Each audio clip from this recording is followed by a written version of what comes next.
You are 41. Your paycheck lands at 7:58 in the morning, the way it always does, on the 2nd and the 16th, like a clock that never learned a new trick. You are in a conference room with the blinds half open, half listening to a woman named Priya explain a slide about synergy you already forgot the second she changed it.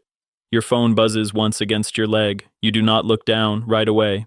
When you finally do, under the table, quietly, like checking a text from a doctor, it says, direct deposit, $3,211. 10 years ago, that number would have carried you through a whole weekend of relief. Today, you glance at it for 2 seconds and turn the phone face down on your thigh. Because somewhere else, in an account nobody in this room has ever heard the name of, more money than that already arrived while you were asleep.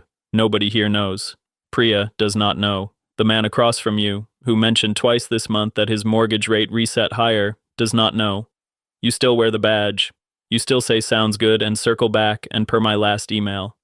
But the paycheck stopped being the whole engine a while ago, and you are the only person in the building who understands what that means. This is what it actually feels like from the inside. It feels like a conference room. It feels like a Tuesday. And this is where we begin. You are 25. Your salary is $45,500, and once the taxes and the insurance and the retirement match you barely understand come out, your check is $1,310 every 2 weeks. It feels like money for 3 days. Then rent takes $890. The car payment takes $160. Groceries take $60 if you are disciplined, and $110 if you stop pretending cereal is a dinner. By the second Thursday, the number is thin again, not empty.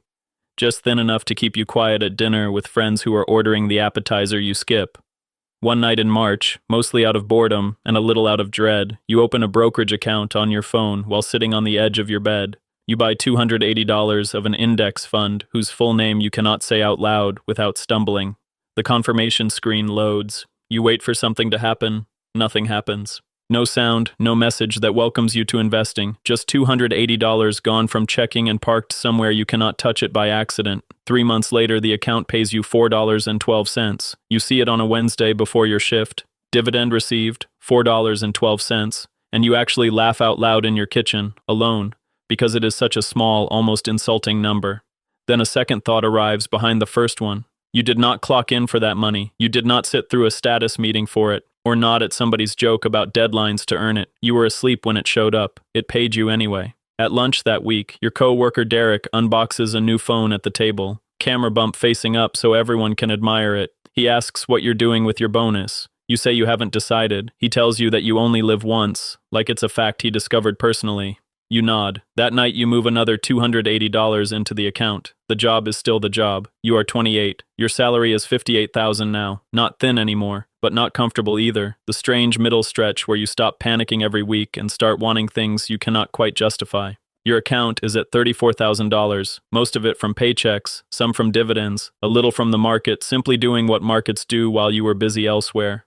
The number does not impress anyone, so you don't mention it. In June, the account pays you $161 in a single month. You notice it standing in the cereal aisle with a basket on your arm. Your internet bill is $68. Your phone bill is $70. Together, $138. For the first time, a real corner of your life, the internet, the calls, the Maps app that talks you home at night, is being paid by something other than your labor. The cashier says next, and you step up, and the world looks exactly the same as it did 5 minutes ago. That's the part nobody warns you about. Nothing visibly changes. Something quietly does. Derek gets a promotion that summer and celebrates at a rooftop place where a drink runs $14.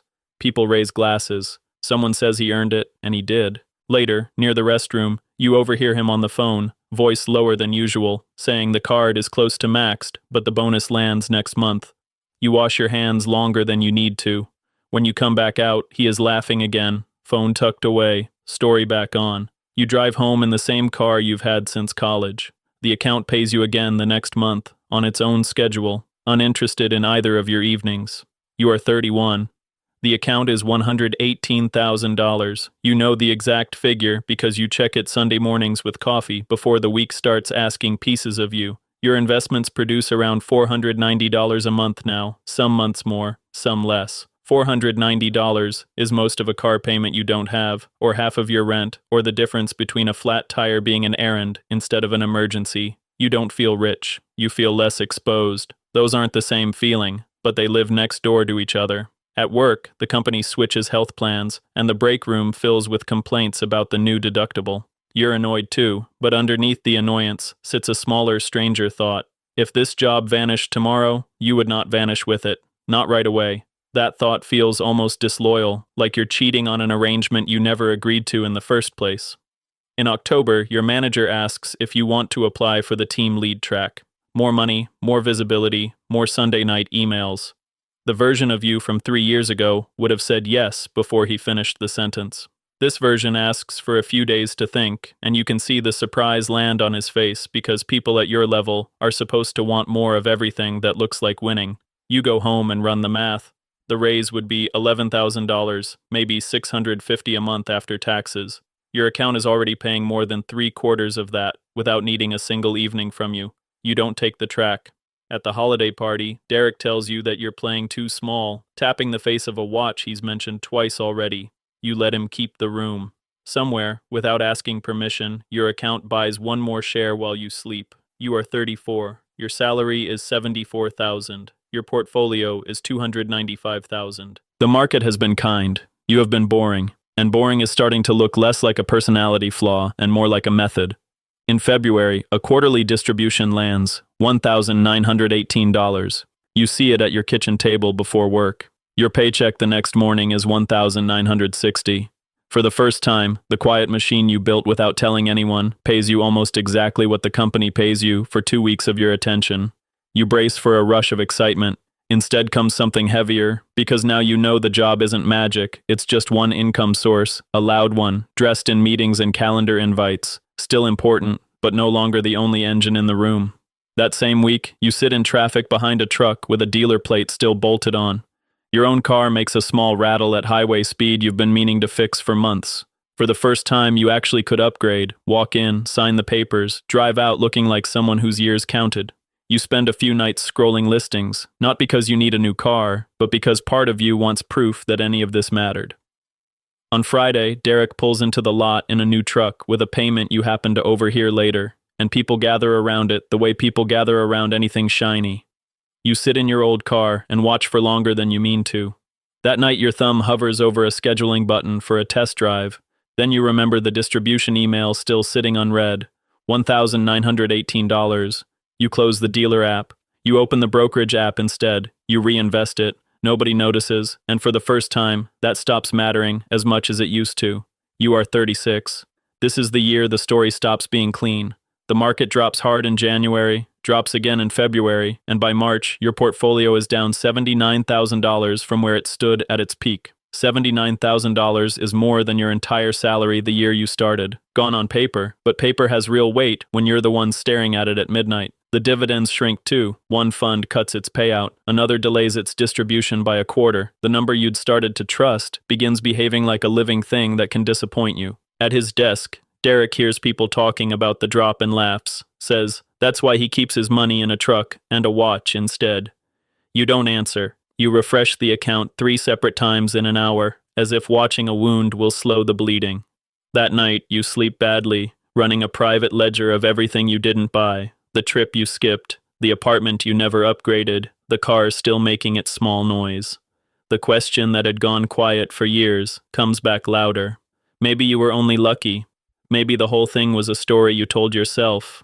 That Sunday, you meet your mother for lunch. She asks if you're okay, and you tell her work has been stressful, which is true, just not the whole truth. Driving home, you stop at a red light beside a dealership, sunlight hitting a row of new cars like they're offering an answer to a question you didn't ask out loud. You could quit the whole quiet experiment right there, trade the invisible thing for something people could actually see and understand. The light turns green. You drive past. The next Friday, out of habit more than confidence, you invest again, because the rule was never to believe only when the number is rising. The job is still the job. You are 39. It's 11:41 on a Thursday night, and the spreadsheet is still open on the kitchen table. You only meant to check the year-end numbers before bed. Your salary this year was $82,500, less after taxes, less again after insurance. Your investments produced $87,900. Dividends, interest, distributions, some reinvested, some sitting in cash, some that will annoy you in April when the tax forms arrive. You read the number once, then again, Then you check the formula, because you've learned not to trust good news that arrives quietly. The formula is right. For the first time in your life, the money made more money than the company paid you to sit in a chair and be useful. You lean back, no music, no phone call, no shift in the room. The refrigerator hums the way it always does. A car passes outside. Somewhere above you, a neighbor drops something and swears softly. This is what the crossing actually sounds like. Almost nothing at all. The next morning, your alarm goes off at 6:20. You get up, you make coffee the same way you've made it for years, you put on a shirt that looks like every other shirt in your closet, and you drive to work. At 9:04, your manager asks if you can stay late Thursday for a client call. For years, yes lived in your mouth before the question even finished. This time it takes 3 full seconds to arrive, not because you're angry, because you're weighing something new. You say yes, but it's a different yes now, no longer fear dressed up as agreeableness. The job is still the job. You are choosing it, which nobody warns you is the strange part. The strange part is that you don't quit. People picture this moment wrong. A dramatic walkout, a box of desk items under one arm, a final email everyone forwards to each other. That version is a fantasy people need because the job still owns their whole story. Real freedom is quieter than that. It's sitting through the same status meeting and noticing the room has lost its gravity. The same calendar invites appear with the same manufactured urgency, but something in you no longer leans forward the same way. A rumor about layoffs moves through the office by the coffee machine. You hear the fear in people's voices because you remember exactly when that fear lived in yours. You feel for them, not above them. At lunch, Derek talks about needing a raise, the mortgage, the truck payment, the trip already booked, a life that photographs well from across a table. He asks if you're worried about cuts. You tell him a little. It's the kindest lie you'll tell all year. You are 41 again, back in the room where this started. The paycheck lands at $758, $3,211. By lunch, your portfolio is up $3,800. By Friday, it might give some of that back, and you know that now, without flinching, because the truth was never about 1 week. It was about a machine that quietly outgrew the paycheck that used to be your whole identity. That afternoon, your boss calls you into his office and closes the door, the careful way managers close doors when they want a moment to feel serious. He says there may be changes next quarter. He says nothing is decided yet. He says your work is valued. You watch his mouth shape words that would have rearranged your whole week 10 years ago. You wait for the old panic. It doesn't arrive. You nod, ask 2 reasonable questions, and leave. At your desk, you open a blank document and type 1 sentence. I do not have to be here. You look at it for a moment, then you delete it, not because it's false, but because you no longer need to prove it to yourself in writing. That evening, you drive home at the same hour as everyone else. Brake lights stretching ahead, a paper coffee cup gone cold in the holder. Nothing about the scene looks like freedom, which is exactly why most people would drive right past it without noticing. You park in your driveway and sit there for a minute before going in. You think about the $4.12, about Derek's phone on the lunch table, and the truck, and the watch, and the night the spreadsheet finally told you the truth without asking permission. For a long time, you assumed the goal was to stop working. It wasn't. The goal was to stop needing the work to tell you who you were. The day your investments finally earn more than your job, nobody claps, nobody sends flowers, nobody in that conference room finds out. You still have emails waiting in the morning. But something quiet has ended, the race between your hours and your bills, and nobody had to notice for it to be true. The building is still the building. The job is still the job. You are simply free before you ever walk out of it. So the only question left is the one you get to keep asking yourself on any ordinary Tuesday you like. What is your money doing right now while you sleep?